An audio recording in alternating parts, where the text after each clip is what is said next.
Welcome back to another episode of Best Served Cold. We are on case 4, and it is episode 12. Very exciting. The end is on the horizon because they said they have like 5 cases, and case 0 I do count. Very weird vibe in this room. Why aren't y'all looking at each other? Know each other? Know each other somewhat? Did you kill that? Are you the bartender? And you killed? We will see, I guess. Elena Ernest takes a seat at the bar. She must be just as worried and upset as you are, but she's hiding it well. If anything, you see great determination in her eyes. Good evening, bartender. Evening, Elena. What can I get you? Oh right, I suppose that is why one comes to a speakeasy. Certainly, I'll take a drink. What would you like? Something light, please, but without any soda. I'd rather have something a bit more refined. Okay, no soda. I tempt you with a drink. You needn't ask at this point, dear. Okay, she likes a orange daisy. Magnificent. You've really outdone yourself with this one. Now then, let's get to the real reason I'm here. How are you holding up, dear? I'm quite shaken up, honestly. I see. How about you? Oh, I'm fine, dear. I'm just surprised Detective Mertens hasn't dropped by to provide us with more information. He must be aware of what happened. Why would he leave his own partner in the dark like this? Hope there's something preventing him from making an appearance. I may have to do this on my own for now. Oh, you're determined to find out who did it then, are you? I suspected as much. Will you help me? Of course, dear. You needn't even ask. I'll do whatever it takes to see this culprit brought to justice, and there's nobody I'd rather have by my side than you. So where do we start? I've already been thinking about the crime, of course. Hard not to. Ever since I heard the news, it's been going through my mind. Who would do such a thing to Vincent? And why? The way I see it, based on my experience with similar cases in the past, there are 2 real possibilities here. 1, this was a deliberate attack on Vincent by someone who wished him harm. And 2, it was simply a mugging gone awry. Let's talk about a deliberate attack first. I'll admit, Vincent has been known to express some questionable opinions at times, but never in public, and I find it rather unlikely that anyone from his inner circle would have done this. The people of Bukovi, as well as with his friends, Vincent has always been a jovial, kind, and generous member of the community. I can't imagine he had many enemies, if any. It is possible someone saw him as a symbol of old money elite, but considering how many charities he supports, I imagine there would be more fitting targets for someone railing against the system. Therefore, I doubt this theory holds much water. What's your theory about a mugging? Vincent was a man of means, and visibly so. He carried many valuable items on his person, and probably a significant amount of lei as well. What kind of items? His gold pocket watch and the locket with Flora's picture certainly stand out. And there's his collar pin, cufflinks and such. Yep, I clocked it. Theft is a much lighter crime than murder, but if you have nothing to lose and the victim already saw your face, a dead man can talk. It's not the first stick-up turned this way, and I fear it won't be the last. So how do we figure out which it is? We'll have to make do without a police report for now, so you can start by gathering information. See if your customers know anything. When it comes to our theory, I have a feeling Mr. Wagner in particular might know where stolen items end up. Perhaps he could give us a lead. Good luck, dear. Thanks, Elena. See, I could start with him. But I kinda wanna start with her. I see a lot of you, Peter. I see a lot of you. And she's mysterious. Yep. Sandra Fisher makes her way over to the bar. She looks more ragged than the last time you saw her. It's clear the past few months have not been kind, but her dark eyes are filled with sympathy as she takes a seat opposite you. Evening, Sandra. Good evening, bartender. It's good to see you again. I've been looking forward to a nice cocktail. What would you like? I could use something to keep me awake, but make it strong. Okay. They sit down. How about a drink? Go on, show me what you can do. You definitely did it. You did it, and I fear that. That's lovely. A fine piece of craftsmanship. Not that I expected any less from you. She sighs after taking a long sip, slides down comfortably on the bar stool. You look tired.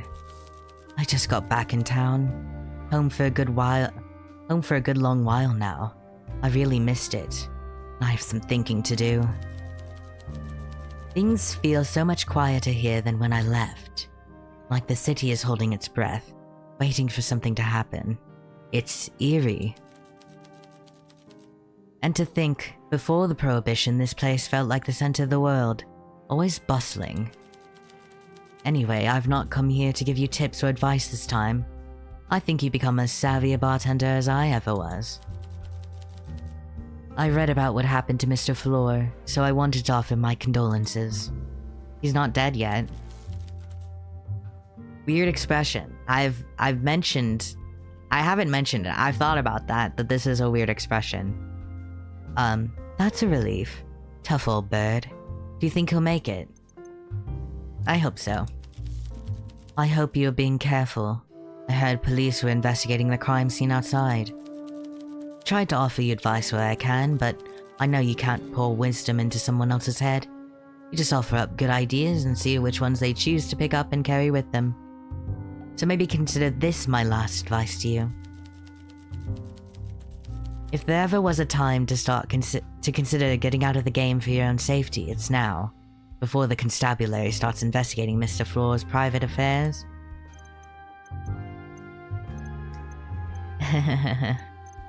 I don't think she'll like this. And I think that will be because she's K0 bartender. A detective? So the fox is already in the hen house? I hope your trust is not misplaced. You're tough, I'll give you that. Maybe that's why you're out here upholding our craft while I'm struggling to keep my head above water. I know you'll do what it takes to see this through, so I'll put my faith in you. And if these are to be the nightcap's last weeks, well, it's as good an excuse as any for a toast, wouldn't you agree? When the world is on fire, at least we can all dance in the light of the flames. To the end of days. To the end of days. She locks eyes with you and raises her glass before downing the rest of its contents. Good night, bartender, and good luck. Thank you. So she's just gone again.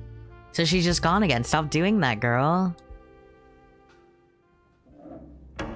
Peter Wagner slumps into a seat at the bar. He stares blankly at the rows of bottles behind you. Good evening. Evening. I'll just take whatever you want to make today. I don't give a damn. You sure you don't have a preference? I don't know, I guess I could use some caffeine right now. Okay, let a drink. Oh, reliable, you missed this?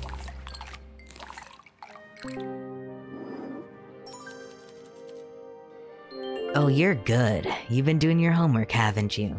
Thanks. You okay? Yeah, just a little tired is all. But I'm the one who should be asking that question, no? You heard about Vincent? Of course I did. I'd have dropped by earlier, but the pig sniffing around here in the morning got me a little spooked. They'll take any excuse to book me right now. Sorry to hear about the old man, though. He's a pompous old windbag, but he didn't deserve that. Thank you. I'm sure he'll be just fine. Rich guy like that probably has all the best doctors working him over. Last time I got myself stabbed, a bloke called Mork sewed me up in a phone box.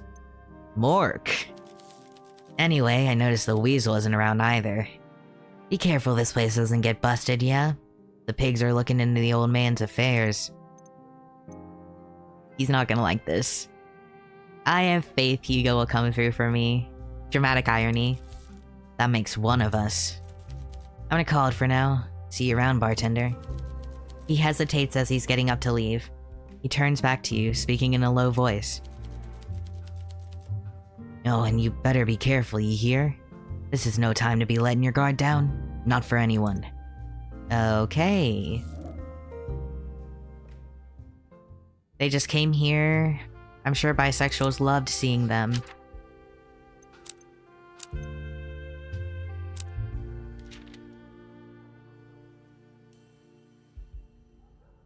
Literally, I'm just trying to, like, provoke dramatic irony, and the narrative is being very coy with me. So, I'll just overwrite that. Let me delete that, actually. But yeah. I'm trying to provoke dramatic irony. No one's telling me anything except Vincent, and that's why he's got hurt. Okay. Been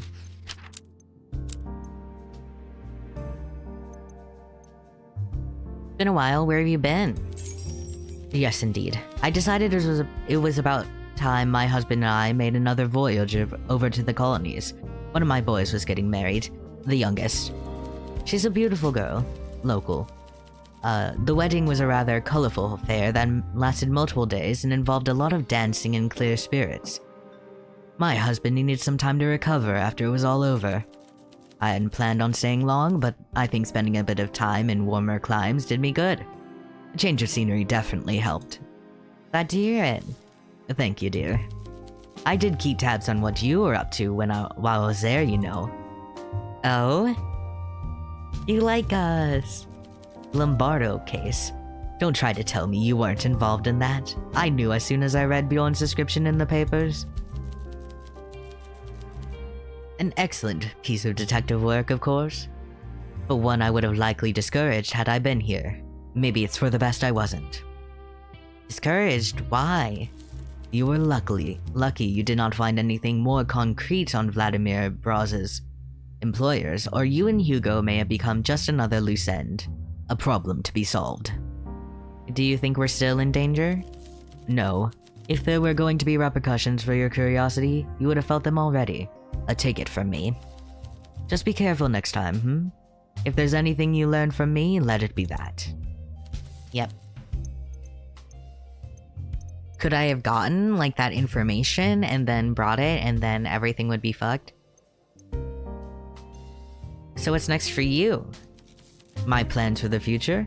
I'm glad you don't consider me too old to still be having plans. Of course not. I'm only pulling your leg, dear. Truth be told, our cooperation on the Dragos and Stone cases really got my blood flowing again. Ever since then, I've been having funny thoughts. Probably unwise thoughts, but very persistent ones nonetheless. Thoughts about returning to work. As a private eye? Oh no, not that. The case that marked the end of my career all but ensured that door is closed now forever. No, I'm talking about work as a detective. Or rather, a consultant. Museum heists and jewelry thefts were terribly exciting to me once, but the older I get, the more I feel like I have more to offer this world than returning the gentry stolen baubles and missing husbands. Once again, I've come to desire a sense of purpose. Protecting the vulnerable, cleaning up the streets, fighting back the encroaching darkness, that sort of thing.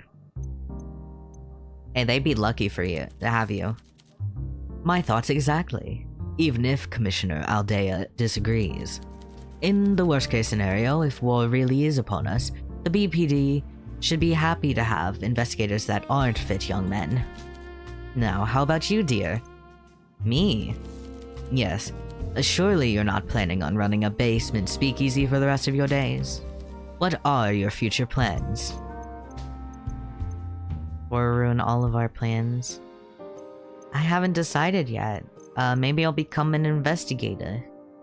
Maybe it'll be me and Hugo on the scene and I'm harassing people. I'm being annoying and gluing pennies. That's how I trap the criminals. Really now, it warms my heart to see the circumstances of your recruitment haven't soured you on the idea. Bukovi needs more people like you keeping its streets safe. May things work out for both of us, Okay. The most exciting case you've worked on? If we're talking excitement, I think nothing could top the time I retrieved some particularly valuable blueprints from for a Sarin weapons manufacturer. I could tell right away we were dealing with a professional. The theft was a beautiful piece of work. This was a genius, but thankfully so am I. I quickly figured out the blueprints were to be sold to the highest bidder on board a train traveling through the Rosarian Mountains. Through a particularly devious bit of subterfuge involving borrowed uniforms, forged documents, and a squeaky food trolley, my assistant and I managed to make our way on board and into the carriage where the documents were to be sold, all to switch out the attaché case for a decoy. It wasn't long before our ruse was revealed as we'd expected, but we came prepared. There's the fucking fly again. I hate the gnats. We vacated the last carriage with some cock and bull story about free champagne and au revoir. Au revoir, right? In the dining car.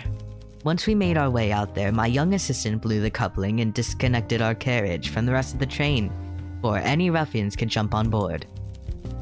Even for them, it was too dangerous to jump off such a speed, so they had no choice but to let us go.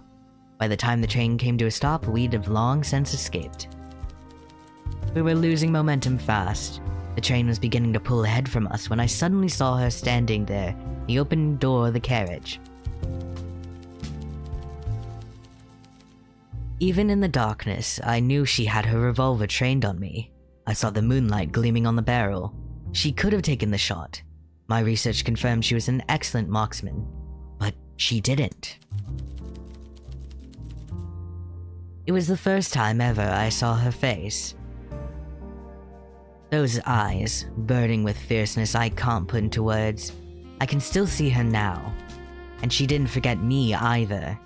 Your nemesis, wait, could that be?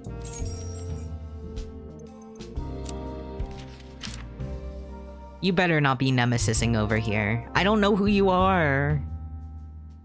I suppose she had the last laugh in the end. I'm like, Sandra, I need to know who you are. You're so mysterious, it's driving me insane. Can I look you up? Ilya. No, I can't. I can't. Ilya, please. Ilya, please, I'm banging on the door. I'm banging on the machine, I'm gonna break the machine. Tell me about Peter. As no birth certificate is registered in the archives, Wagner's earliest record on file is an admittance to the St. Salma Protectorate for Destitute Youths in 1898.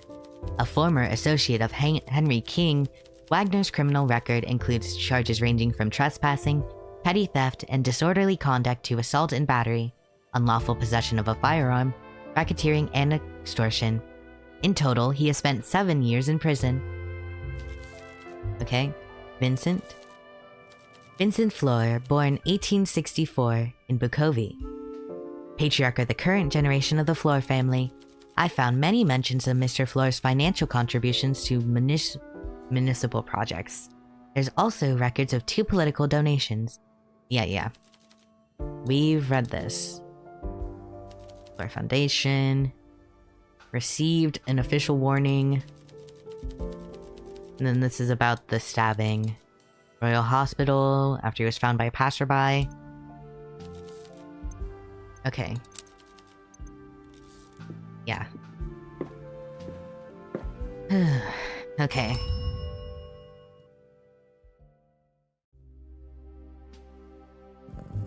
Ginger ale, we gotta help him. We need to know if his stuff was stolen. I wish Ilya was here so we could confirm. She would have that ability since she saw him, right? No Hugo? Hugo. You ain't here? Also, Killian's back. I missed you, Killian. Killian takes a seat at the bar. He looks tired and a little distracted as his eyes glide over the menu behind you. But he flashes you a smile when you call out to him.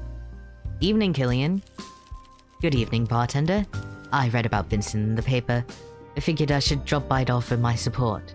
That's what people do in these situations, isn't it? I'm sure he'll be back on his feet in no time. Right as rain. Thank you. That's sweet of you.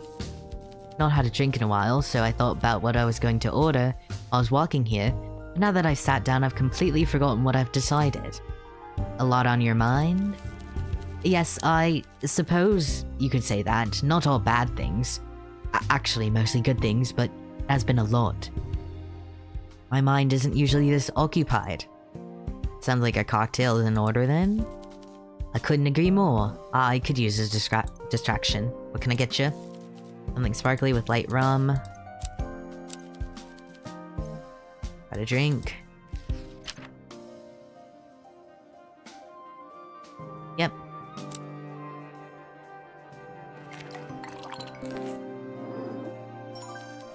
Marvelous. You have such a talent for this, bartender. Even if Prohibition ends, I can't imagine drinking anywhere else again.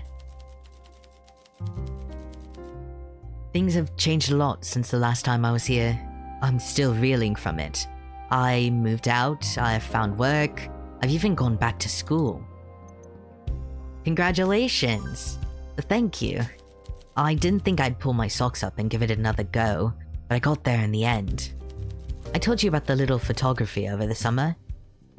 Well, after what you told me, I showed Reese some of my photos, my pictures, and they liked them.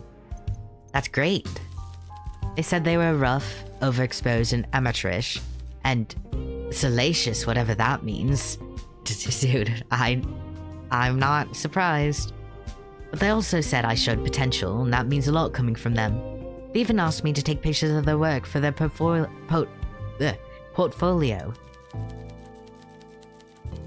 I doubt the photos were any good, even if Reese was nice about it. If they're going to find work in advertisement, they're gonna need a much better photographer than me to be their partner. But it did make me realize something. I want to be that photographer. I want to work with Reese. I want to take pictures of beautiful things and beautiful people. I want to see my pictures in galleries and magazines. So I signed up for a photography class in college. Photography classes. My parents weren't so happy about it. They, kicked me out. But I managed to land on my feet for now. I found a roommate, and Reese helped me find a job to keep me afloat. I'm sorry they did that to you, that's not right. I won't lie, it's been tough. This is the hardest I've ever had to work in my life. I don't know how people do this. Sometimes I wonder if I even have what it takes, but I guess what's done is done. All I can do now is take it one day at a time and see where it gets me. Hey, I'm proud of you. Oh, thank you. I know I had a lot of growing up to do when we first met, but you've always made me feel supported. I appreciate it. Anyway, I won't take up any more of your time tonight. Thanks for the talk, bartender. See you around. See you. Okay, he's just checking. So I'm assuming this is actually the final case because he's just checking in to let us know, hey, I'm doing okay.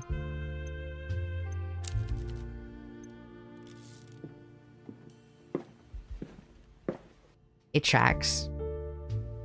We're getting a vibe check. I guess I'll go to Olivia. I don't think she'll know anything about the case. Olivia Carmine descends the steps into the nightcap, her long coat trailing behind her. It's been a while since you last saw her, and when her eyes meet yours, they light up. Evening, Olivia. Darling, how good it is to see you. I'm so sorry to hear about your recent troubles. Despite it all, you look like you are handling everything.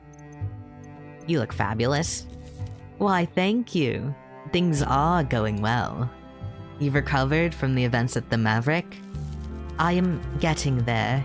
I don't like to dwell on it, but I can talk about it now without feeling overwhelmed. And I've come to accept that Stavros, though he died somewhat a villain, was not always that way. He let bitterness consume him, but he was once a good man. Any of us can fall to evil, but that also means all of us can find greater good within ourselves. On that note, I have taken a more active role in the church choir. Old Father Lacey isn't completely tone deaf, but having a singer of my stature willing to help the dusty old elders carry a tune is an absolute luxury for our little church. That's kind of you. Yes, it is. There's many things I can't do, believe it or not, but what I can do is sing, both in a choir as the leader and on the biggest stages in the world. Are you in another show? Yes, it's early days, of course, pre-production, but I'm very much looking forward to my triumphant return. What's it about? Oh, I forget the details. Something about a network of women in show business who form some sort of sisterhood. It's all very highbrow and modern. But the point is, I have the leading part, and finally my character is written by someone who understands my depth and range as a singer and actor. There's a long way to go, but I am in no hurry to return to the limelight. My position as leading lady is not in jeopardy, and meanwhile I have a few other irons in the fire. Like? Well, I am passing on my skills and knowledge to some younger actors, mainly women. I've come to realize men have plenty of opportunities and mentorship in the world of show business. It's young women who are more vulnerable. Anything else? Chamomile and Carmine, of course. Your radio show. Precisely. We are now one of the highest rated radio show productions. Have you been listening? Certainly. I'm always down. That fits my character. I love the goth. I'm glad to hear it. But enough about me and my projects. How are you? And how is Vincent?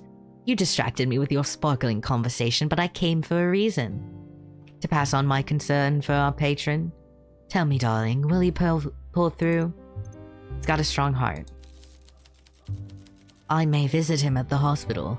My public appearances can create a bit of unwanted hubbub, but I have a secret to help me there, which is disguise, darling. What is a cunning disguise if not just a stage costume intended for subterfuge instead of glamour? I've become quite skilled at obfuscating my appearance. I can make myself look like a complete nobody with simple makeup and a nondescript outfit. Wow, really? Yes, it's quite something.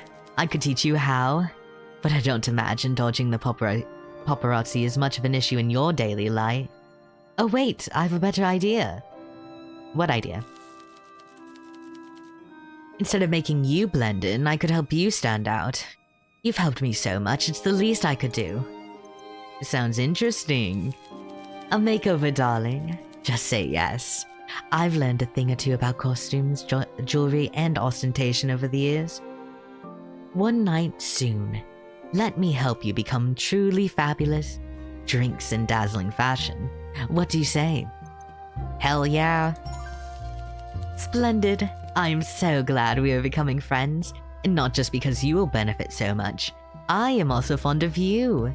How curiously thrilling. Well, I should be going. As I've explained, I'm a busy woman, but never too busy to visit my favorite little basement bar. Whoa. Romance. Romance. Romance. Romance. Wait a minute. Wait. I'm about to cry. This game is beautiful. This is a perfect game. What the hell? Sorry, I'm gay in this one. Olivia, so I've been gunning for Hugo. If Hugo's an option, that's it. I will not disrupt Case Zero by getting in between. Well, it depends on Case Zero. I don't think. This is hard. Look, I'm just gonna have to, let me put Olivia, romance. I'm sorry, Olivia, I can't romance you. I can't. Goodbye, Olivia. I'll come back and I might try that out. Stay fabulous, darling. She blows you a kiss. Her smile is like sunshine, and even after she leaves, you feel the heat of the afterglow. I can't do it. I just can't do it. I'm sorry. Clara hops onto a stool. Hey, bud. Good to see ya. I heard about the old man. I'm sorry. Vincent is a top fella. He's always been kind to me, and I love his place. I really hope the nightcap can stay open. Me too. Let me know if I can do anything to help, yeah? I'll keep an eye out for whoever did this to him. And for any cops that might be snooping around too. I hope they won't descend on this place with Vincent gone. Not 'cause I'd miss the drinks and the company. I'd miss you too. I'd miss you too. Well, I guess as long as this place is still open, we better make the most of it. I agree. What do you want to talk about? What sort of drink do you like? You still gotta ask. I know.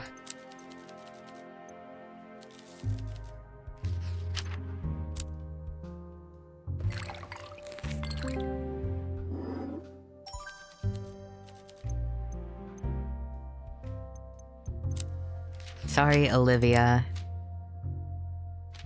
Is she the only one I can... I know she's not the... She can't be the only one I can romance, but am I fucking it up if I'm not getting them to full hearts? I mean, Killian was full hearts, so obviously... Obviously that's not the issue with, like, everyone being romanceable. Olivia being romanceable makes sense. She's single. John Lacey? Is this guy single? I could fix him. Yeah. Can you explain your martial art? Of course, I'd be happy to. Bartitsu has its fighting style, has roots in the fighting styles of the East and West. It's a blended art, combining joint locks, strikes, throws, and holds from Shuai Jiao. Shuai Jia? No, Shuai Jiao. Kalari Piatu? Piatu, why am I becoming Italian over here? Kalari Piatu, wrestling, judo, boxing, kung fu, and savate. It started with sailors and unsanctioned bare-knuckle basement prize fights, but caught on with wealthier gents and became a popular and secretive pastime in gentlemen's clubs and secret societies. How'd you get into it? Well, I was a keen boxer at first. Had some amateur fights and did alright, but the focus on punching seemed a little limited to me. Most real fights end up with the combatants rolling around in the dirt. I wanted to learn how to win that kind of fight. One day I was delivering dry cleaning to a client. The head housekeeper was making me run some extra chores, and I caught a glimpse of all these shirtless fellows with big mustaches kicking and spinning and grappling in the back. The fella at the reception pegged my interest, but warned me it's not for girls. But I was fascinated, of course. Instead of going back to the hotel, I hung around the back and peeked through the gap in the shutters. I was distracted, and an old fella sneaked up behind me. Small, quiet, but still kinda imposing. He introduced himself as the Sifu, and he told me he had a secret he wanted to share. What was it? The Bartitsu class is open to everyone, even those with no money. All the students had to do was show up, follow the rules, and give it their all. From there, I was hooked. Hey, I was thinking, there's a space in the class. It's not often that Sifu takes on a new student. I was gonna ask you, but my cousin is interested too. Just wanted to let you know, I did think of you. Maybe if we become best buds in the future, I can get you the next spot that opens up. Thank you, Clara. I failed. You don't like me enough. Will you move on now that your debt is cleared? That's right, the debt is gone. I barely had time to catch my breath. Everything seemed to be happening so fast, right? The murders, the attack on Vincent, Carla getting iced. I still feel like someone's gonna turn up at my door looking for money. But even though I don't know Peter that well, I asked him about it and he said, keep your head down and your mouth shut, short stuff. You're in the clear. He called you short stuff. Yeah, I don't love it. I'm not even that short. Well... So yeah, debt clear. Probably. I still need some cash. So, I still need cash, so I'm still working at the hotel. For now. When the next Bartitsu International comes to Ingles, I am packing up my things and getting on that boat. Any longer term plans? I don't know. All this war stuff sounds pretty bad. Maybe I just hunker down for a while with my buds and tough it out. Afterwards, if it really does all kick off, maybe I'll change careers? For now though, the hotel isn't the worst place to be. I've heard there's a new manager joining soon. There's even talk of changing the name again. To what? Well, first it was Grendown Heights, then Hotel Jubilee. Now they're talking about calling it, the Grand Bukovi Hotel. Sounds ridiculous. Yeah, I'm not too sure about it, but to be honest, I don't care much about how I earn my crust. As long as I got good buds to spend time with, a place to drink, a gym to spar in, I'm pretty happy. Good for you. Hey, as the one serving me drinks, you're a big part of why I still love this city. Here's to you. Cheers. Okay. Peter, pumpkin eater. Why are you calling me that? What the hell? Good evening. Been a rough month, huh? Whoa. But K0.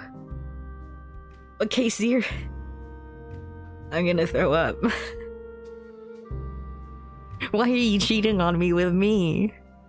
This is fucked up. This is fucked up. This is fucked up. This is the hardest. This is my trolley problem. I'm sweating. I'm sweating. You can't do this to me. You literally can't do this to me. You... This isn't fair. What about your lighter, harlot? I'm mad. I'm actually mad. Am I mad? I'm sweating. I'm literally gonna... I'm so sick. I'm sick. I'm ill. I'm sick. I'm twisted. This isn't right. You can't be doing this. You can't be trusting me like this. This is so messed up. Because I want him so bad. Okay. This is not right. This is actually really wrong. This is really wrong, because then what about K0? Am I the only one who cares? Am I the only one who cares about that person who's gone now?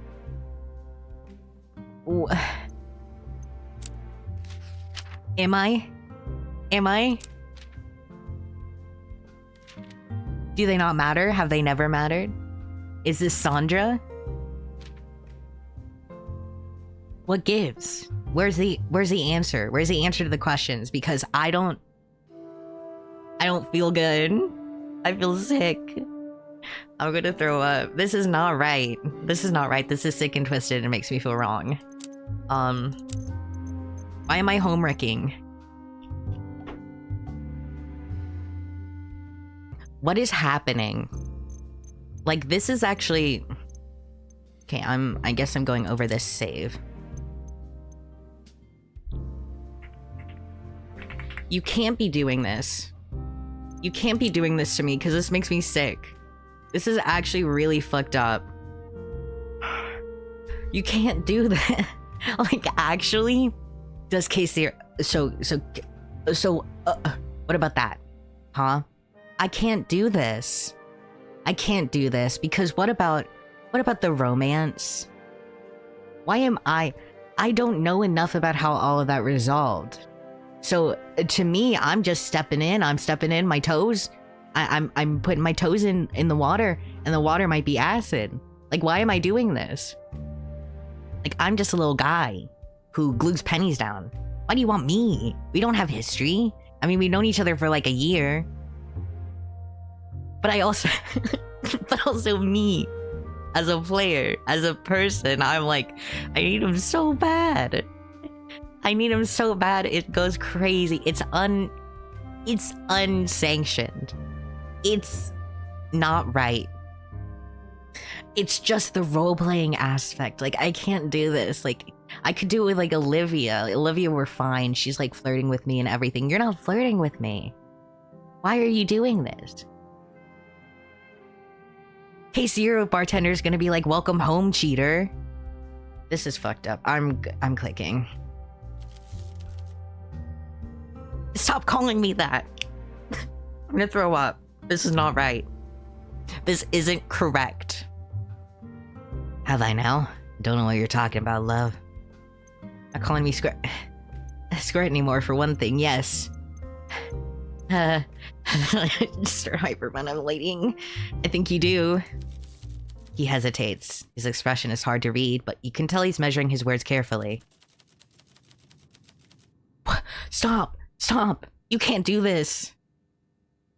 You can't do this. You can't do this. This is wrong. This is wrong and fucked up. I'm literally sweating profusely. I'm gonna cry. I know some people are getting to this point and they're feeling no fucking remorse. And to them I say, get better. Get better, heal yourself. I need to put something in a friend Discord group so that I can, like, verbalize this. I need them to know that it's literally causing me pain. Like, they can't do that. You can't do that. You can't do that. I don't know you. I don't know you. I want you, but I don't know you. I can't do this. I need to... Now I'm cheating. I feel like I'm cheating on Hugo. I need to go back. I can't do this. I'll do this, like, at the end. Because it's making me sick. It's making me really sick. And I want to resolve some of, like, the Case Zero stuff because I literally can't. I can't handle that. Is your family from Albany, Peter? What? Your last name, it's Almanian, right? Oh, I never thought of that. Guess it is, huh? Nah, my family isn't from there. I don't think. Then where'd the name come from? Damn, Squirt, if you keep asking questions like this, I'm gonna lose all my mystery. Gotta keep some secrets to stay interesting. Oh, come on, please. Ugh, fine. Truth be told, I was never given a surname, so I just picked one. Named myself after some bloke I was really into as a teenager. Happy now? James Wagner the poet? Wagner. Wrestler? Nah, not my style. I don't do leotards. Anyway, enough questions now. No, I'm not gonna tell you how I got the scar. Darn. I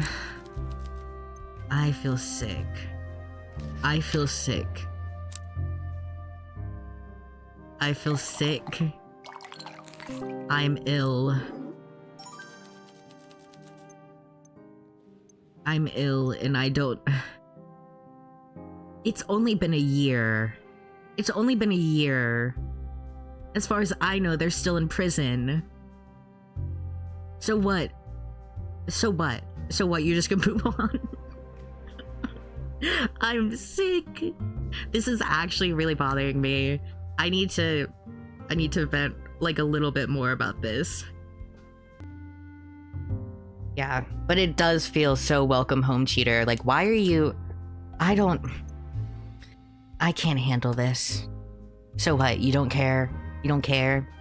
Unless Sandra is bartender. Is the bartender from Case Zero, and she's just gone off the rails. Like, why me? Like, like, why me? Crazy. Makes me sick.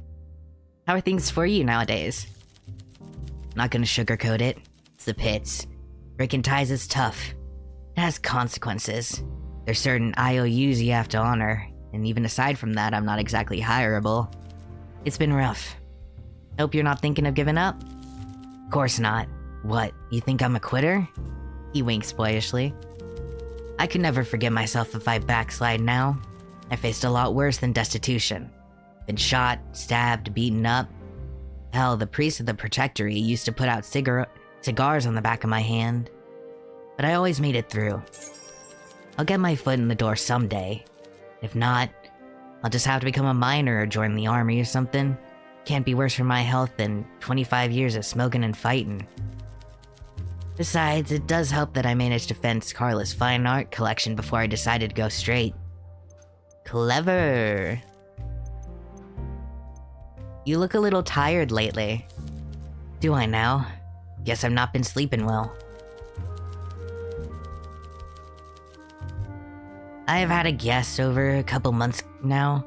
They ran into a spot of trouble with the law and needed a place to lay low for a bit. I still owed him for saving my hide in the shootout, so I've been sleeping on the couch. Or rather, my dog Rudiger has begrudgingly agreed to share his couch with me. That's kind of him. Takes after his dad, alright.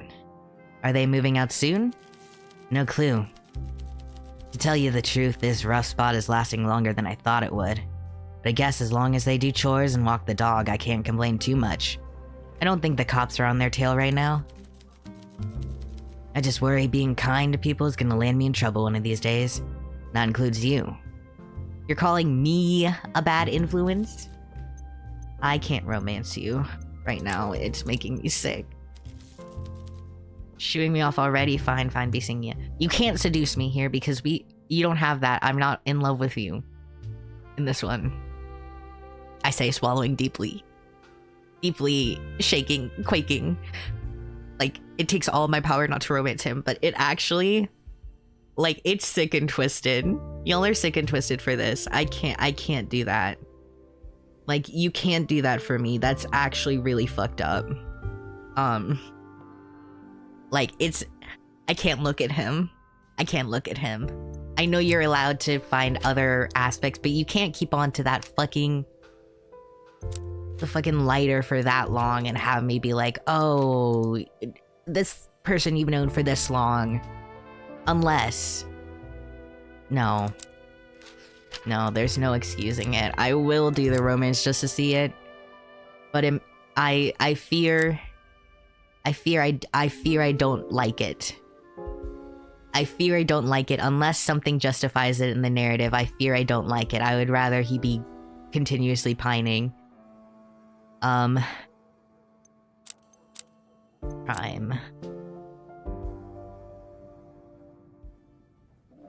Stop calling me that. Prime. Stabbed right by his doorstep, under a street light and everything. That's nasty work. I should be off. I've got a guest over, and leaving them alone all night will bite me in the ass. See ya. Is that guest the first one? Yeah, I can't do it. I will reload and do it. But... sorry, all I know is what I read in the papers. Or what I read in the papers. I hope they catch whoever did this soon. Okay, I'm gonna leave then. Hugo, save me. Hugo, let me lock in your romance first. I fear it's making me ill. He's so hot, though. He's so hot, but I don't... I just got over him. I literally got over the fact that all the romantic tension was gone with K0. You can't do this to me. Like, it literally took me days to get over it. I was like, okay, I need to reconcile this. And now you're telling me this? Hugo. It's okay, buddy. Detective Hugo Mertens descends... Oh, I bet she's a romance. I didn't think of that. Makes sense, though.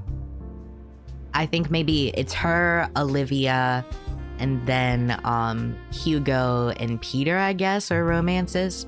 My big guess.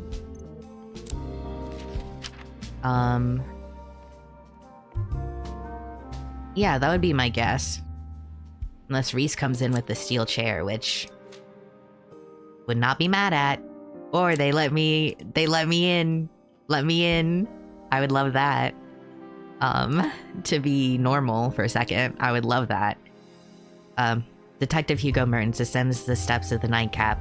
You see him pause at the foot of the stairs where he adjusts his coat and takes a deep breath before walking over. When he takes a seat, you can see he looks frazzled and exhausted, despite his best efforts to hide it. Hugo? Good evening, bartender. Are you alright? Yes, of course. I'm fine. Never better. I'm sorry for my absence. I wanted to come sooner. I imagine you've been worried. I knew you'd come through for me. Really? I mean, thank you. Of course. I didn't forget about you in the nightcap. I'm well aware of what happened to Vincent. In fact, I've been very busy leading this case. Weren't you already leading a big case? I was. I am. That's the problem. Thankfully for us, I was still in the office wrapping up paperwork for a subpoena when the call came in. As soon as I heard the address, it set off alarm bells.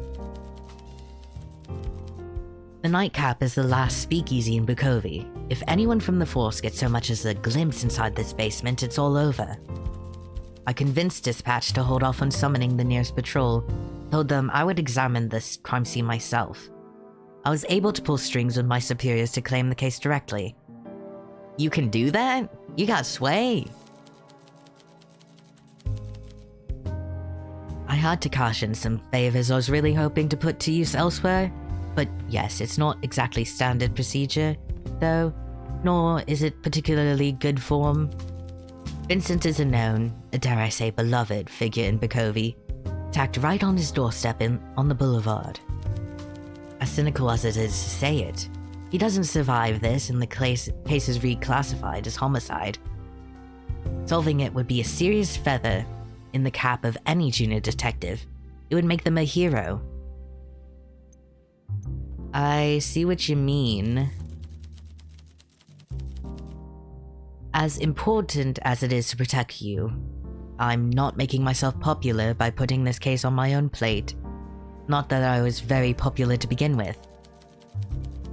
The chief of police has made it quite clear that this case will be reassigned to one of my peers if I don't get results. We won't let it happen. We're a team. You're right, not if we work together. I'm usually the last to complain about caseload, but the delicate nature of my main investigation demands a tremendous amount of time and dedication. I want you on my side because I need you. But also, you deserve control over your own destiny. I wouldn't take that away from you, not now. This is about your future, about your livelihood, about the life of your friend. It's only right for that life to be in your hands. So what do you say, partner? Once more onto the breach? Let's fucking do this! I'll try to be here as often as I can, but I admit the overtime I'm already doing is pushing me to my limits. Eleanor could help us. Eleanor? Of course she's trying to get involved. This is a police investigation. She's a great PI. We need her. Okay. Why do I even try saying no to you? You're a slow learner. Fine, call her over. We got this boy on a leash. Yep. See, that's what I'm talking about. You know, I can't betray the case zero romantic tension. Even though every part of me is like, I want that man so bad. I want him so bad. I will do it just for curiosity's sake, but I don't think narratively it is as satisfying as this would be. And I stand by that. And I'm right, honestly. And I say that as someone who did not like Hugo after that. And I don't even like Hugo as much as Peter. It's just more narratively satisfying. Him or Ilya. I'm assuming Ilya's the other romance option that is like more closely related, like to more directly impacting us, shall we say. Elena walks over as soon as you wave hello and takes a seat on the stool beside Hugo. I was wondering when you'd call on me. I figured I'd let you two catch up first. You look awful, Hugo. You know sleep isn't optional, right? I love her. She's so smug. How can you work in this state? Why did I let you talk me into this, bartender? Because you're wise enough to avoid letting your pride get in the way of solving a case, detective. Spare me your condescension. You have no idea what I'm dealing with right now. Au contraire, dear. I have a perfectly good idea what you're dealing with, which is exactly why I want to help you. Besides, I'll admit, the case at the Opera House has awakened something inside me that had been asleep for a long time. Retirement can wait. I feel my skills are needed once again. Evil has arrived on our doorstep, Hugo. What better time to get back in the saddle? I don't know, 40 years ago, perhaps? Hugo! Elena chuckles, seemingly undeterred by his snide comments. This is a good group. We're a fun bunch over here. I understand you don't always appreciate my tone, but you know I do respect you and your work, don't you, detective? I'm not the enemy, Hugo. I'm not competition for the affections of your partner either. I'm just a woman who wants justice for an old friend, who doesn't want to see everything he built here fall to ruin, and who believes she can help you two see this through to the end. Please listen to her. You lock eyes with Hugo, you see his expression soften. Alright. I can't be here every day and stay on top of my workload. You'll have to be the main backup during this investigation, Elena. You can do that? It would be my pleasure. Very well then. Partner. Bartender. Partner. You can ask Elena whenever you're unsure of something you found. Report your findings to her as well. We can go over your final conclusions together. Understood? Good. I'll stay at the bar a little longer in case you have questions for me, but I'll leave you for now. Good night, bartender. Hugo rises from the bar stool. He hesitates for a moment. Unexpectedly, he reaches out a hand to Elena. Though she looks stunned at first, she reaches out and shakes it with a smile. Awesome. Cool. We're all buddies. What is she doing?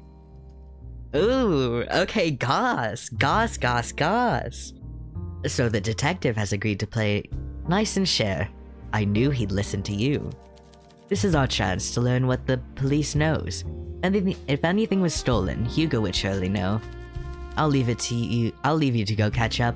If you learn anything new, you can report to me. Good luck, dear. Again, we have him whipped. That's why I can't go with this. I bet Ilya's a romance, though. She would be a great option, too. Evening, Ilya. Are we not there yet? Sorry about poison drop. I guess maybe she's not. Maybe we gotta get her there before then, because I do want her to use her as an option as well. She's just very charming. I think in the hierarchy of, like, for this specific character romance options, if she is one, I'm just assuming she is, I would put it probably, like, if I were to say in terms of, like, hierarchy, it would probably be Hugo first, then Ilya. I think Ilya's presence is really good. She might not even be a romance. I might be, like, fucking it up by saying that, but she has the vibe of it. She's kind of like a good, I don't know, she gives us a lot. So I would love that. Then Olivia, then Peter, because gosh, I can't get over that. I'm like, as much as I want him very badly, I need to, like, disconnect and think about it as fan service for me, the player. Which is fair. I just don't think it's been earned as much, if that makes sense. And maybe that's on me. Maybe I haven't really earned it as much. I mean, I can tell that he likes us. You know, we have like a decent rapport. I think he feels bad for us. I don't know how much of that is projection for the person he couldn't save, who got screwed over anyway. So, do I think of that as sustainable? I'm not sure. Do I want him very badly? Yes. You've been managing the shop. Yes, I'm happy to do it, really. I couldn't focus on my work at Silas Tech right now, even if I wanted to. My mind is too preoccupied for the level of care and attention my work requires. I would only make mistakes and let myself down. And the clients, I suppose. Have you been enjoying it? Surprisingly, yes. I'm no saleswoman, nor am I as socially adept as Vincent is, but I've enjoyed getting to share my knowledge and recommendations with readers of all ages and backgrounds. I also like to stay after closing and thumb through the old journals and photo albums Vincent keeps in the back. He must have hundreds, many collected from auctions, sales, and antique shops across Bukovi. One man's effort to preserve the sorrow of his youth in whatever way he can. It's a treasure trove. That's the only way I can describe it. And until Vincent returns, I'll be its guardian. You'll appreciate that.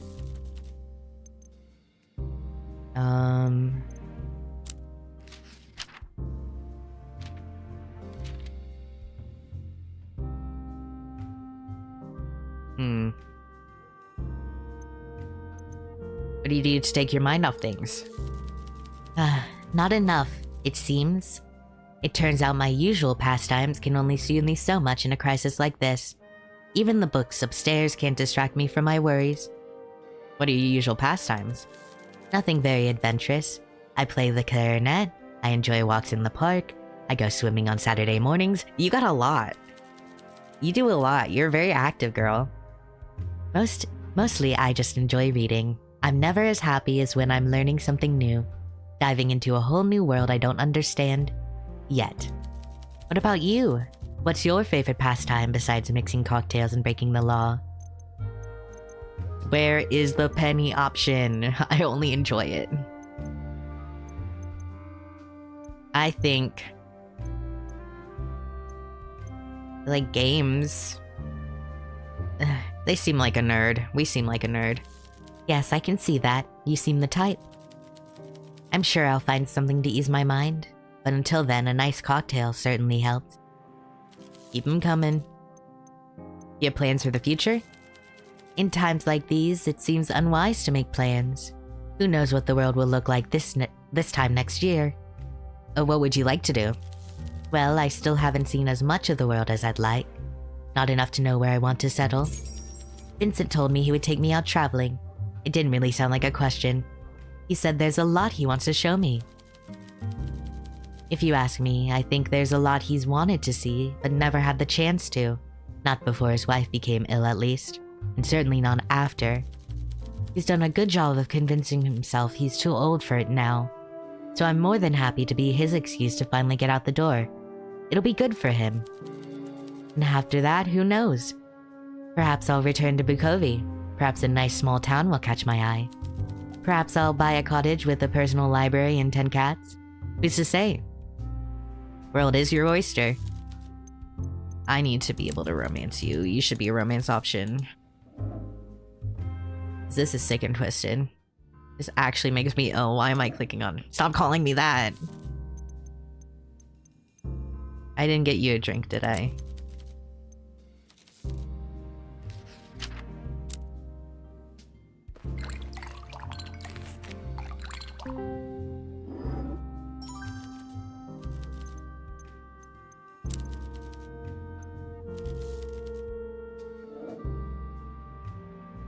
Because there's no fucking way.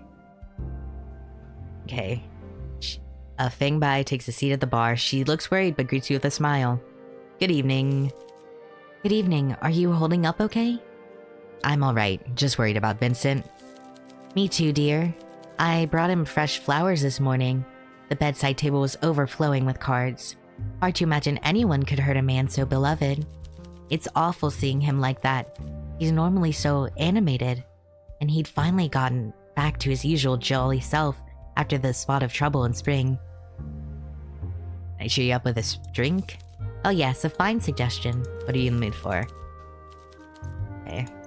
We got the daisy. Orange daisy for ya. Milady. What if she was a romance option? She would be a nice one. I don't know. I'd like to move in with her. Oh, the blend of flavors is just perfect. You've truly mastered your craft. That was sorely needed. I assume you're hard at work sorting out this mess? Of course. I wish you the best of luck. Not that I doubt you. You're clever. I'm sure you'll get to the bottom of this. I'll have to, or the nightcap's days are numbered. Oh dear. I'm sorry. I can't really offer any assistance. I don't know anything. Nor can I be around much to offer moral support these days. It's getting very busy at the tea terrace. Busier than before Prohibition even. But none of that matters to me. I'm so glad Maria has returned to the tea house.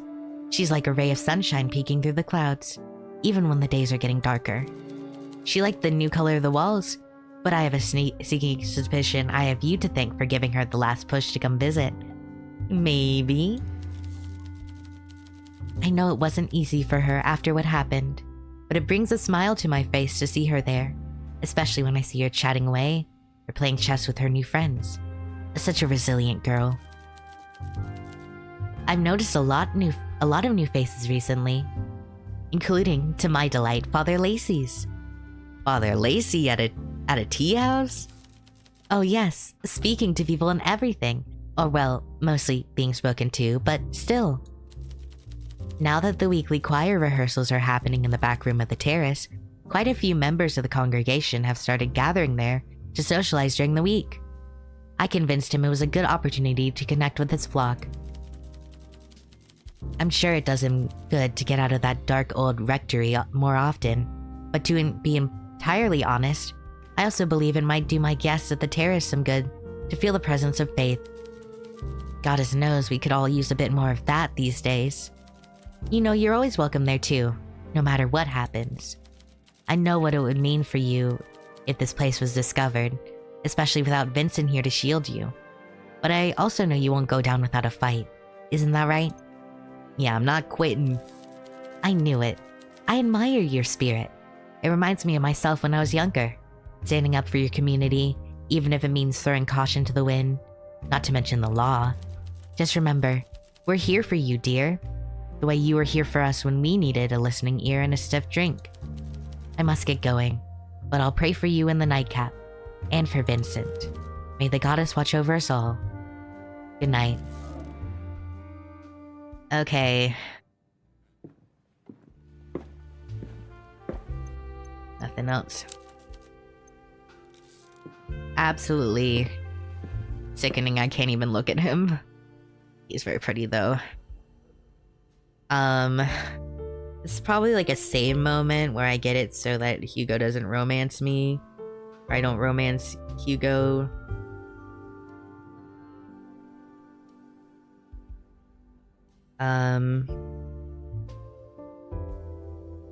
So, hey.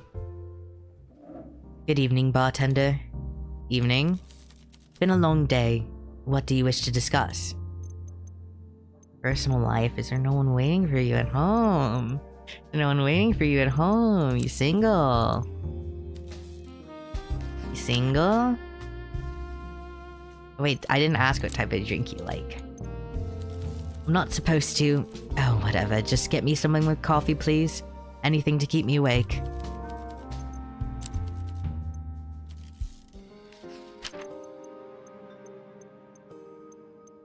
I'll give you a wake-up call.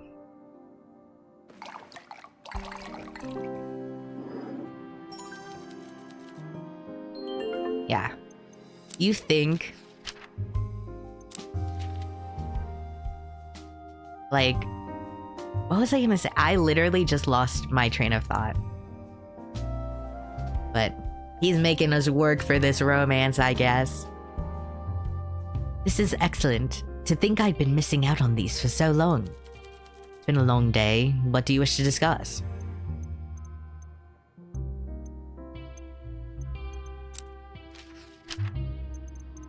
Open up the save menu. Methinks we must discuss. We have to discuss stuff. Hugo romance question mark? I don't think it will be. I know they're gonna let us have this, man. You can't be here, this plot relevant. Is there nobody waiting for you at home? That's a rather personal question.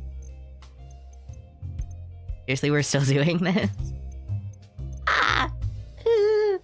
I'm gonna throw up. No, I'm not. I'm happy. I'm squealing. Seriously, we're still doing this? I don't imagine any part of my personal life will make me rise in your estimation. I won't judge you, I promise. He sighs deeply. He watches blue eyes trace the patterns in the wood grain of the bar for a while before he finally speaks. I've fallen in love only once in my life. It's not something that comes easy to me. I'm sure that won't come as a surprise. Her name is Laura. She was my fiancée. I won't bore you with the details of our relationship. There wasn't a meet cute or anything like that. Just two people slowly growing fond of each other. She was always very supportive, but she left everything behind and came with me when I transferred to Bukovi. I don't know when it happened. There was never a point where I woke up and realized I'd fallen out of love or anything like that. We didn't really fight or argue either. She never shouted, never cried. Part of me wishes she had. Maybe it would have made me realize what was happening before it was too late. What I was doing to her through months of late nights and weekends on the job. Sometimes I wonder if it means our relationship wasn't worth fighting over. That I wasn't. Anyway, I came home from work in the middle of the night to find a note on the dining table. She'd returned to Belgium, to her mother, with all her things. It said not to call her. And that was it. I'm sorry. Don't be. I don't deserve it. It's all my fault. I'd become too engrossed in my work, especially after my promotion. I was barely home, and even when I was there, my mind was elsewhere. She gave up everything for me, and I abandoned her in a foreign country. So no, there's nobody waiting for me back home. As embarrassing as it is to admit, I don't really have anyone I'm actually close with in Bukovi, and that's all on me. Maybe that's why I like coming here. Looking forward to it, even if it puts my career at risk. To have become so entangled with this place. With you. You're the closest thing I have to a true friend. Whether or not that feeling is mutual, you've become very important to me. I've realized I'm not giving you much of a choice, but thank you for sticking with me, partner. Happy to be here.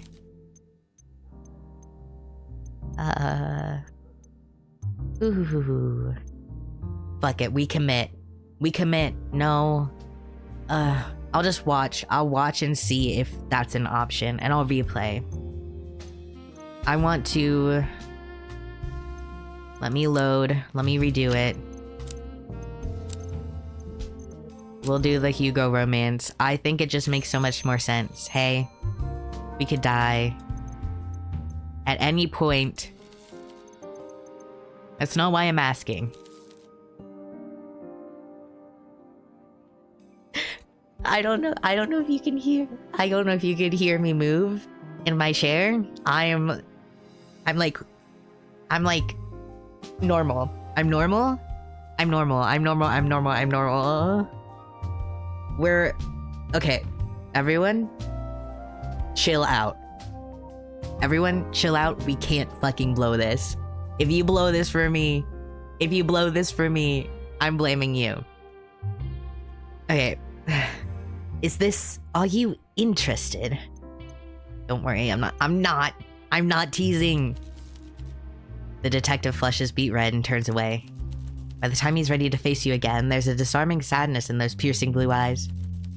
I'll admit, I've come to care for you a great deal, both professionally and as a friend, and aesthetically as well. I respect you deeply, and I can't deny you've had an impact on my life, for the better. But as much as I want to reciprocate, I must warn you that this is probably a bad idea. I'm a bad idea. Being a good partner is a skill I never learned. It's too easy for me to get lost, to lose track of what matters. You deserve better than that. Hey. Flirty, I would not let you lose track of me, man. Yeah, I'm annoying. I'm literally, like, that is the most, like, being a little silly, a little goofy, and a little persistent is definitely the bartender's vibe. I believe you. You're too headstrong for that. You never did listen to me. I don't know why I thought I could stop you from getting what you want. Stop. Stop. That's cute. Isn't that why I'm your partner? I get results. He chuckles softly. Very well. I suppose we've already had plenty of drinks. Ah, stop. Why am I like... See, I don't get this way when I'm playing like actual dating sims. Well, I do. The most recent one that probably got me like that was probably like, I don't want to say the wrong one. I don't want to say because they're making another game of it. The same person is making. Yeah, Our Life Beginning and Always is the one I was thinking of. That one got me messed up. That one got me flustered. Okay. This does... Stop having game. Stop having game. I'm supposed to be in control here. I suppose we've had plenty of drinks. So if you do me the honor, after all of this is over, how about I take you out for dinner instead? Hey, I'm in. Can't give you a smooch for luck? Anything you can share with me? We've learned a little so far, unfortunately.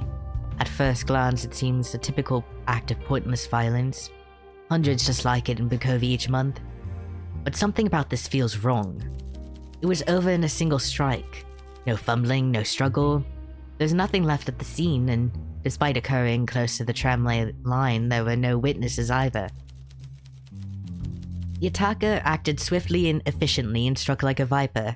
Whoever they are, they were lying in wait. This was planned. Not a lot to go on, though. Indeed, it's going to be a frustrating investigation, I just know it. My day was already going so well. What do you mean?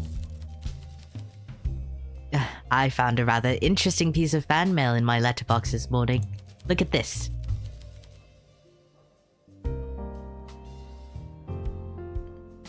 Haha, so it is the bartender from Case Zero. Hugo pulls out a brown envelope out of his coat pocket. There's a note inside, handwritten on plain cardstock. The detective clears his throat for dramatic effect and begins to read. Soon you will get what's coming to you, and you have deserved every second of it. Get your affairs in order. Wow. Lovely, isn't it? And such good penmanship. Maybe I'll hang it on the fridge. You seem unfazed. I'm not popular with the worst kinds of people in the city. It's to be expected. I've heard this kind of thing on duty, usually with more expletives involved. Seeing it written in neat cursive hardly makes it feel more immediate. Even if they went to the effort of finding my address. I made a report and moved on with my life. I've enough on my mind. Hey, this doesn't seem to be the time to be flippant about this sort of thing. Vincent just got stabbed. Sure, but I don't imagine he got a death threat in the mail. You're not sure? Well, I haven't actually checked. I don't have access to Vincent's mail, but it seems unlikely to me. So you're not at all worried? Dude, you gotta take me out to dinner. You can't be getting killed. Take this seriously. We have to have a spaghetti dinner. Even if I was, what would that change? Should I request police protection? I am police protection. I stay vigilant. I keep my doors locked. I'm armed. If someone decides to come for me, I'll stand a better chance than your average civilian. And if they succeed, so be it. I made a lot of sacrifices to get where I am. There's not a lot of people that would mourn me. I would. Dude, come on, man. You gotta take me out to dinner. Of course I'd be upset. I was afraid you'd say that, but thank you. That means something. Wait, can I gossip to Elena? Hold on. I just want the flavor of running to Elena being like, I got a boyfriend. Maybe. No. You put interest in me. She's probably like, so why he do that? The letter stuff? I have to ask Ilya, I think she might know.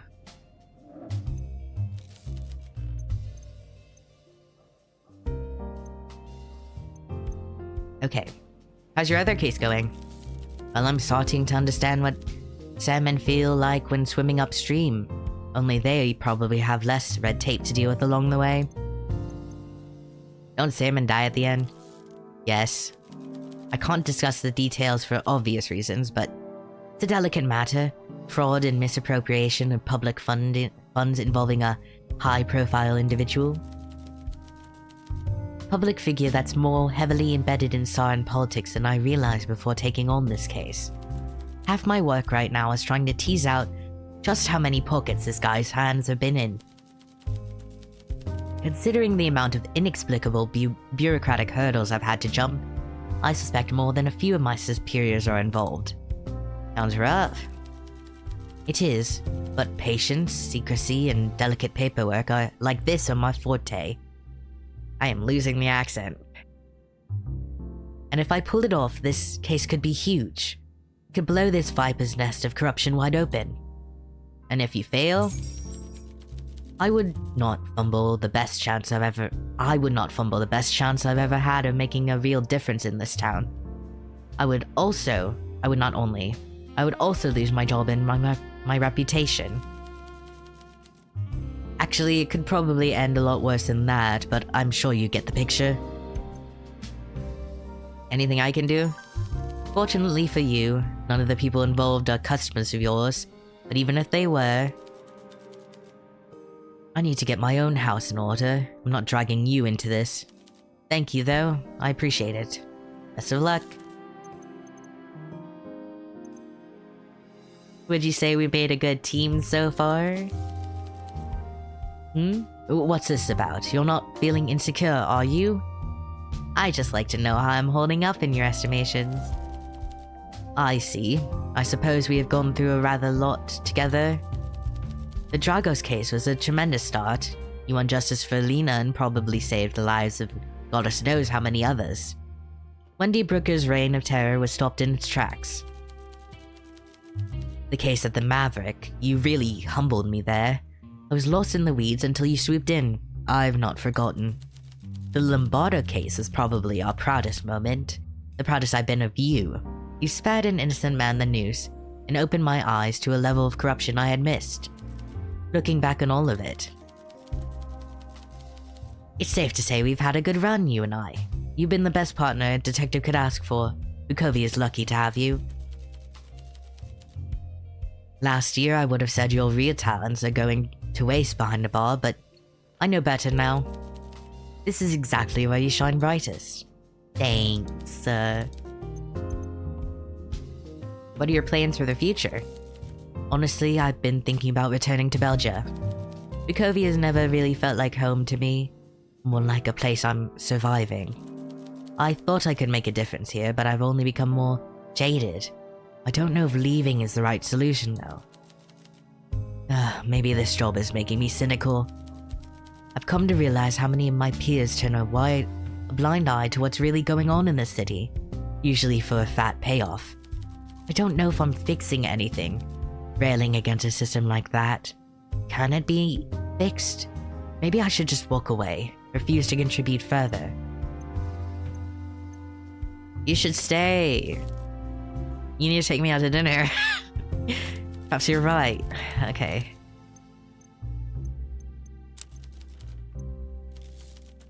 Am I locked out of the Peter romance? I assume so.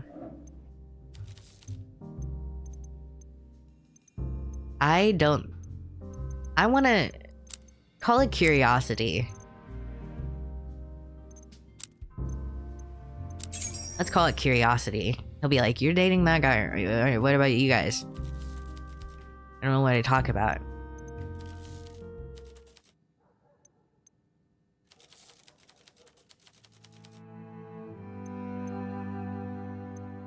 I can't do it. I can't do it. I can't even, like, continue the dialogue.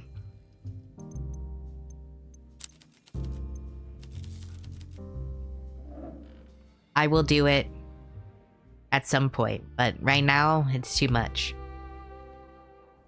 I'm gonna talk to you.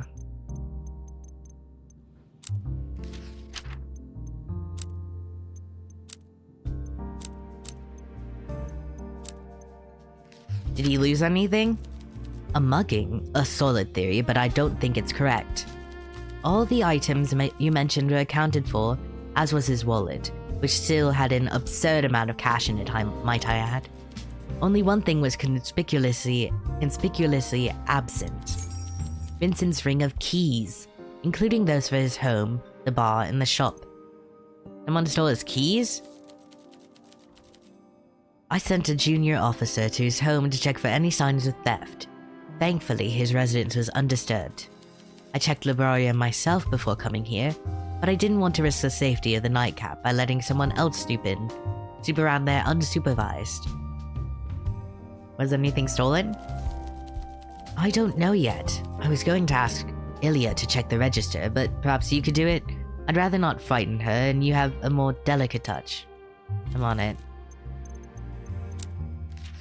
Are we really not going to talk about this more?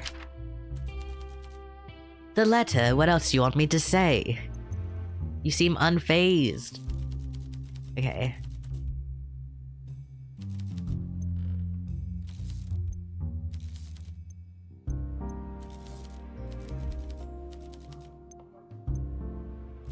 Yeah.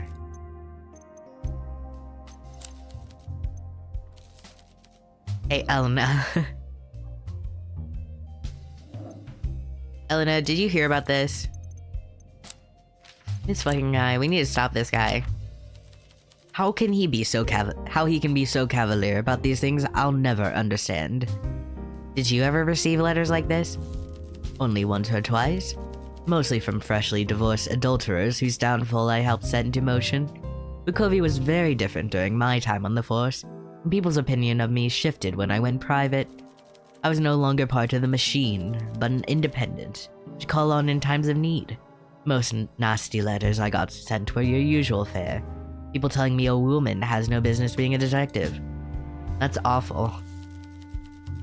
Oh, I got a thick skin, dear, and many years of successfully proving them wrong has steeled my ego.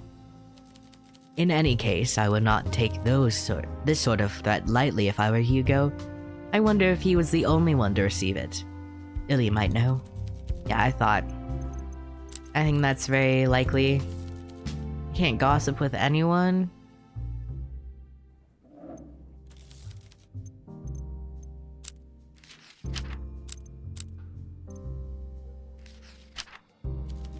Illy observes the envelope and its contents closely, running her fingers over the texture of the paper. Her eyes narrow as she examines the loops and curls of the handwriting. You recognize the paper? No, not at all, sorry. But this is what detectives always do when they're examining evidence in the novels I read. So I figured I'd give it a try and see if something comes to me. And did something come to you? Yes, as a matter of fact it did. I should go. Oh, hold on.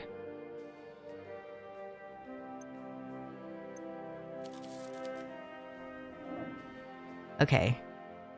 Hopefully it didn't mess up. Let me... quick load, maybe? Oh, she already left. Yikes. Maybe she'll come back? I might have biffed that. Oh, thank God.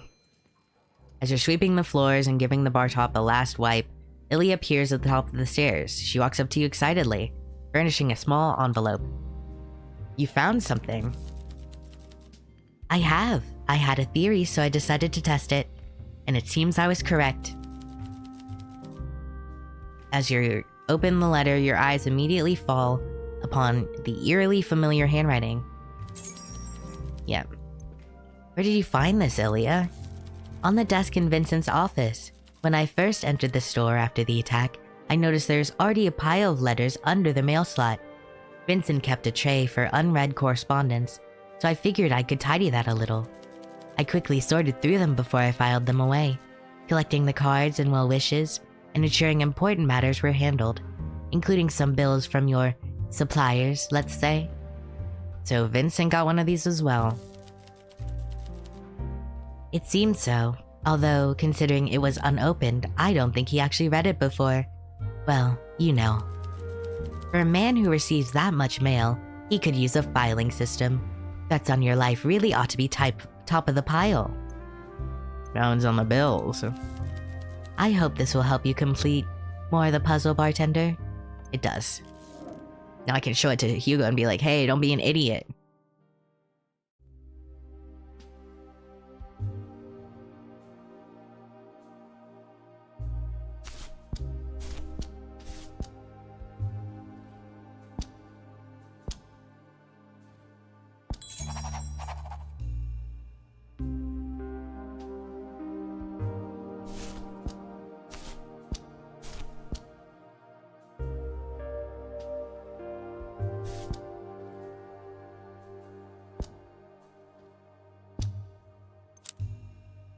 So it's not great that they have that. Ginger ale, I'm a little nervous. I'll do one more day. Maybe if Hugo's here, I can be like, Hugo. Oh. Reese. Reese can read, steps gingerly down the stairs and has a seat on the stool opposite you. They stare at you in silence, waiting for you to greet them. Good evening, Reese. Is it indeed? A good evening, I mean? What I read in the papers this morning would lead me to believe otherwise. You heard about Vincent. Naturally. And so I am here. I don't imagine my presence is much of a balm in your time of trial and torment, but your establishment did provide me great solace in my time of need. Coming to visit seemed like the right thing to do. Thank you, that's kind. I won't deny it's my usual color of choice, but in this case I hope I won't have to dress in black anytime soon. My wishes go out to Mr. Floor. Now I will admit I did not merely come here tonight to express my sympathies, else I could have probably written you a thoughtful card instead, perhaps with some kitschy illustration of a baby animal on it. Being once again employed has not made my days any less busy. Far from it, in fact. I have a long week ahead, and I would rather not go it alone, or sober. Seems like a drink is in order. Any preference? I see my usual favorite is off the menu, so I have that drink Killian told me to try. He knows what I like. It's dark and sweet, with a hint of bitterness and zest. I concur, okay. Be the Liberty, right? That's what he drinks. Impeccable. You've truly mastered your craft, bartender. It's a pleasure to see you again, bartender. I do hope these unfortunate situations don't attract undue attention from law enforcement. In times like these, one needs a place like this to take one's mind off things. Now I will leave you and enjoy my evening, but rest assured I will return. Be seeing ya. Maria! Maria hurries over to the bar as soon as she steps into the nightcap, a newspaper tucked under her arm. Despite the worried look on her face, Maria looks healthier than last you saw her. She even has a slight tan, indicating she's spending some much needed time outdoors. Good evening! Hey again, bartender. Are you alright? I'm alright, all things considered. Oh, thank goodness. I'm sorry I didn't come sooner. I'd been out of the country for a while. I just saw this. Local tailor shop goes up in flames. reported. Tailor shop, locally known as the Stacks. Good Seams, known as Good Seams. That's yours. Interesting. Okay, Maria unfolds a newspaper. Vincent's face stares back at you from the front page. Beloved Bukovi bookseller brutalized on Boulevard. On Monday evening at 10:30 p.m., around 10:30 p.m., 57-year-old Vincent Floor, a lifetime resident of Bukovi and beloved member of the community, was brutally attacked just outside of his bookstore, Libreria, on Bukovi Boulevard. Mr. Floor was found by a passenger on the Circle Line and has been brought to the Royal Hospital in critical condition. In a statement to the press, Detective Hugo Mertens of the Bukovi Police Department, who was leading the case, confirmed that the attack had been a stabbing, but that no suspect had been apprehended thus far. The news of Floor's attack sent ripples through the local community, where he was known for his philanthropy as much as for his bookstore, which has been a cornerstone of the boulevard for many decades. Although his condition is now stable, it remains unclear whether or not he will make a full recovery, considering his age and the severity of the blood loss. The police urge people to come forward with any information regarding the crime. I couldn't believe my eyes. I came here as soon as I was able to. Is this really all true? I'm afraid so. Goodness, who would do such a thing to poor Vincent? I really hope you and the detective find whoever did it. I'm doing my best. I've no doubt of that. I know he's your friend. I think I'll go visit him in the hospital tomorrow. I don't have much to do during the day anyway. I mean, I saw the newspaper. Your place burned down. Oh no, there was a fire at the tailor shop I worked at. Again. A really big one this time. Safe to say, I'm looking for other prospects. I won't bore you with the details. I still have a suitcase to unpack at home, so I should get going, but I'll be back. Coming here for a drink from time to time will do me good. Good night, bartender. Good night, Maria.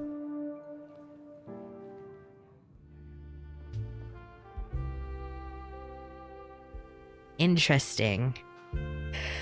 I bet you are the K0 bartender.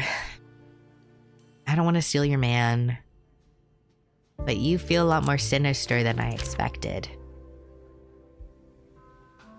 Oh, really? Then I'm not quite as incognito as I thought. And I'd assume I'd fallen into obscurity after my retirement. My apologies, Mrs. Ernest. I realize a speakeasy is not the kind of place where you want to be recognized. If it helps, I certainly didn't realize it was you the first time I saw you.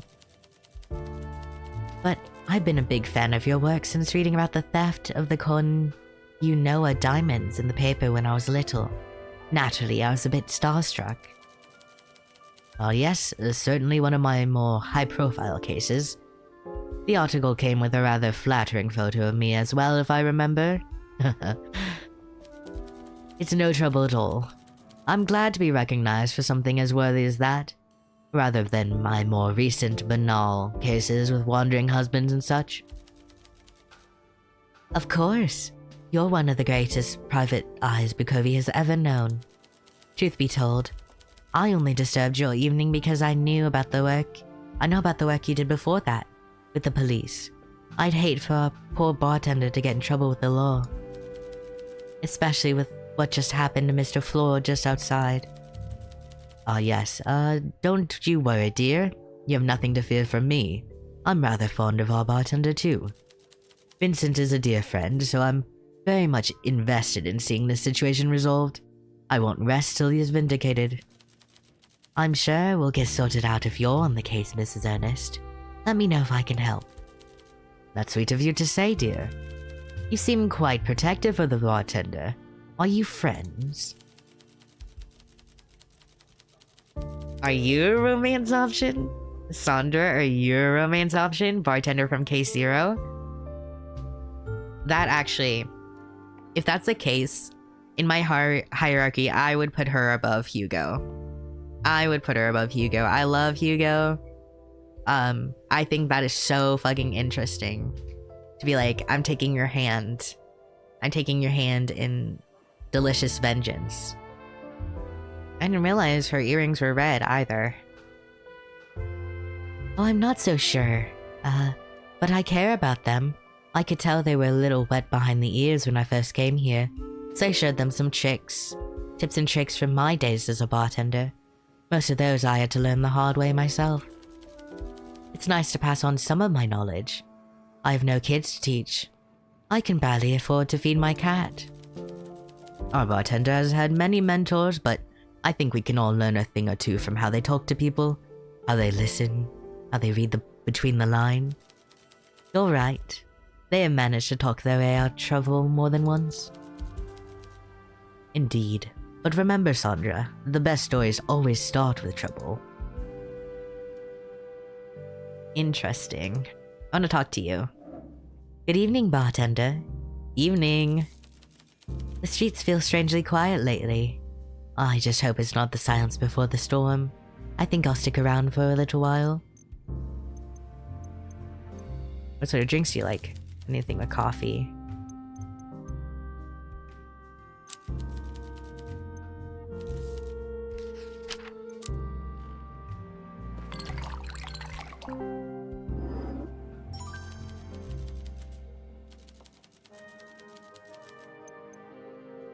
If she's a romance option, how would you even romance her?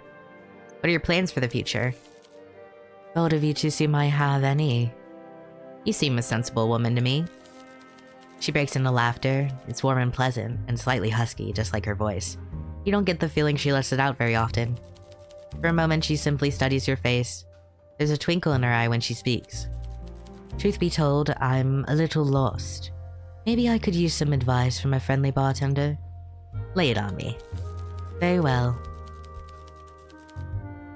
I currently find myself at a crossroads, one where every path will take me farther from something I love. But I can't just stay in limbo, the limbo of indecision any longer. I held out hope for a long time that the Prohibition Act would be repealed, that peace would be reestablished and this rationing and overreach would come to an end. That hope is over. Every day it seems more likely that war is on our doorstep. All of this talk about diplomacy was just that. Talk. I'm not getting my old life anytime soon, or ever. I think it's time to move on. I think it's time to make a decision about what my future will look like. Do I hold on to my craft, my passion, the bartending skills I've honed for so many years? I don't have your guts. Defying the law, I would have to move abroad. I'd have to leave Bukovy, my home. Alternatively, I could stay here but give up my dream. Give up the dream and start a new career. No more odd jobs and temporary contracts. I leave my passion behind and make a new life for myself. Quite the conundrum. It is. So what do you say, bartender? What should I do? No decision has to be forever. True, I just reasoned it would be less painful to make one. I made you do it for me, but alas, I can't argue with that. Thanks anyway, bartender. You're a good listener. Interesting. You know Vincent? Of course I do. I've lived in Bukovy my whole life. I've bought my books at Libraria since I was a little girl. I've always loved coming here and browsing the shelves, smelling the pages on the old books. My mother let me come here and pick out a book for my birthday every year before she got sick. I always looked forward to it. By the time I was a teenager, I'd often go there and nestle away in the corner in the back, behind the shelf of encyclopedias, where I'd read the reference books. Looking back, I obviously wasn't as stealthy as I thought. Vincent must have known all along, but he decided not to say anything. Maybe he didn't want to interrupt me. There's a mix of nostalgia and sadness in her eyes, seemingly lost in the memories. But then she collects herself and the spell's broken. I'm sorry about what happened to him. How'd you first get into bartending? Oh, that's an interesting question. I understand your curiosity. It's a strange career path for anyone. Tell me about it. I started slinging drinks in my teens, mainly for money to muck around with my friends. I grew up dirt poor. So if I wanted to drink or go to the pictograms, I had to earn money for myself. The place was a little rough, a lot of fighting, a lot of leering old men, but I learned a lot, including how to wrangle angry drunks. The barkeep, Anatoly, realized I was more savvy than your average teenager, taught me the ropes. He even let me take over for him for time. Oof, we're gonna get to a stopping point soon because I am not doing words right. Also, I feel like this name is familiar. Is that a name that was name dropped before? By K0 mention? Even let me take over for him from time to time. He could only teach me so much though. He was hardly an artist with a shake himself, but I managed to save up enough lei to purchase my own copy of the Bartender's Guide from Mr. Floor. I figured if I worked hard, I could someday make a career out of it. I'd be surrounded by all this glitz and glamour, mixing fancy cocktails for vapid idiots in tuxedos and opera gloves. It's not all it's cracked up to be. You're right. You started at Grundown Heights, didn't you? Sorry, Hotel Jubilee. I imagine it was more wine, champagne, and orange juice than actual cocktails. Yeah, and the tips were terrible too. Well, I suppose the grass is always greener on the other side. By the time Prohibition hit, I was doing the same thing you are now. My own place, my own rules. I miss it, but seeing you behind that bar does a lot to ease the pain. Always welcome. I really feel like she's lying to me.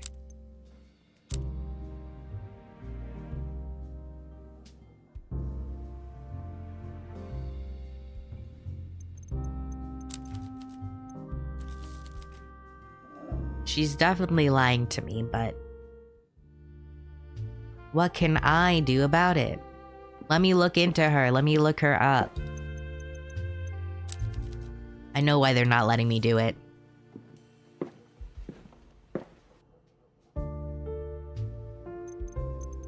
I'm gonna save, though. And we will continue this next time. Let me overwrite this. Just so I know.